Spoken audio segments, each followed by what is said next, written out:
Prior to 1258, Baghdad functioned as the undisputed, highly centralized heart of the Abbasid Caliphate. It was a primary foundation for trade and governance, drawing the region's intellectual and economic resources into a single geographic point. This centralization became a critical vulnerability when the Mongol army, led by Hulagu Khan, breached the walls. Historical accounts estimate the resulting massacre between 200,000 and 2 million people. The destruction of the House of Wisdom and the execution of the Caliph effectively dismantled the city's institutional core. Traditional narratives often interpret this event as the terminal point of the Islamic Golden Age, a sudden collapse that ended centuries of civilizational progress. However, data from the following centuries suggests a different trajectory. Up until the 17th century, the societies associated with Islam remained the most expansive and influential systems across the Afro-Eurasian hemisphere. The removal of the central hub did not end the civilization, it redistributed it.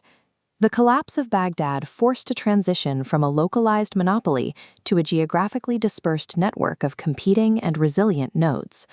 As Baghdad's authority vanished, the center of political gravity shifted west toward Egypt and Syria, where the Mamluk Sultanate assumed control of the region's defense.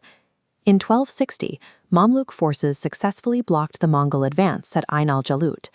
This victory established a secure western boundary, preventing the further encroachment of Mongol troops into North Africa. These fortifications allowed Cairo to serve as a refuge for the displaced. Scholars, bureaucrats, and poets from across the former Abbasid territories relocated here, ensuring that the intellectual traditions of Baghdad were preserved through new institutions. By acting as a cultural repository, Cairo demonstrated that the civilization's intellectual and administrative systems could function independently of their original political capital. In the east, the conquerors themselves were absorbed. The descendants of Genghis Khan and various Turco-Persian leaders converted to Islam, integrating Mongol military authority into the region's existing cultural framework. This assimilation moved the political landscape away from an Arab-centric system and toward a multi-ethnic cosmopolitan society where Persians, Turks, and Mongols held equal influence. This astronomical diagram confirms that high-level scientific inquiry continued after Baghdad's fall. Converted Mongol rulers patronized advanced research in mathematics and physics.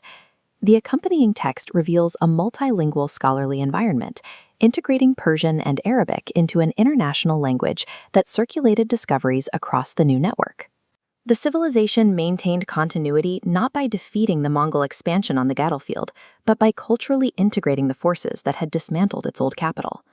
This decentralized progress reached from the Timurid Renaissance in Central Asia to the Sultanate of Granada in the far west.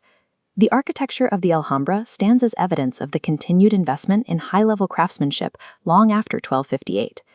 This period of dispersion culminated in the early modern era with the emergence of three massive, stable powers, the Ottoman, Safavid, and Mughal empires.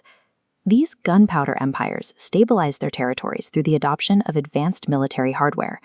The Persian inscriptions on this antique bronze cannon show how the new cultural identity was directly fused with state-of-the-art weaponry.